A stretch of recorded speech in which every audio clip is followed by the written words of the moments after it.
இப்போ பார்த்தீங்கன்னா இது எல்லாமே பார்த்தீங்கன்னா ஒரு ஃபுல் பிரைடல் பிளவுஸ் ஒர்க்கோட ஸ்லீவ் போர்ஷன் ஃபுல்லாக ஹெவியாக இருக்கும். ஏன்னா சில்வர் பேஸ் வித் அந்த ஸ்கை ப்ளூலேயே உள்ள மைல்டான ப்ளூ யூஸ் பண்ணி நம்ம இந்த ஸ்லீவ் ஃபுல்லாகவே வந்து கம்ப்ளீட் பண்ணியிருப்போம். கீழே வந்து பார்த்தீங்கன்னா ஹேங்கிங்ஸ் குட்டி குட்டியாக வந்து ஹேங்கிங்ஸ் கொடுத்துருப்போம்.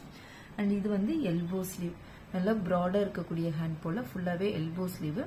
இதில் வந்து உங்களுக்கு பாக்ஸ் டைப்பும் ரவுண்ட் ஷேப்லேயும் இந்த டிசைன்ஸ் வந்து ஃபுல்லாகவே கவர் ஆகும். இதே தான் பார்த்தீங்கன்னா உங்களுக்கு பேக் நெக்கு. பேக் நெக்லேயும் அந்த ரவுண்ட் ஷேப்பு பாக்ஸ் டைப்பில் உள்ள ஒர்க்கை வச்சு ஃபுல்லாகவே பேர்ல் ஒர்க்காகவே நம்ம கொடுத்துருக்கோம். ஃப்ரண்ட் நெக்லேயும் இதே ஒர்க்காக தான் இருக்கும். அண்ட் அதே போல் ஸ்லீவ்ஸ் இது கம்ப்ளீட் பண்ணதுக்கப்புறம் பார்த்தீங்கன்னா ஹேங்கிங்ஸ் டைப் இருக்கும். ஹேங்கிங்ஸ் பார்த்தீங்கன்னா ஒரு அதாவது பின்னாடி நாட் வைப்போம் இல்லையா, அதுக்கான ஹேங்கிங்ஸ் இந்த பக்கம் 2 கொடுத்துருப்போம், அந்த பக்கம் 2 கொடுத்துருப்போம். உங்களுக்கு இந்த வீடியோ பிடிச்சிருந்ததுன்னா லைக் பண்ணுங்க, ஷேர் பண்ணுங்க. Thank you friends.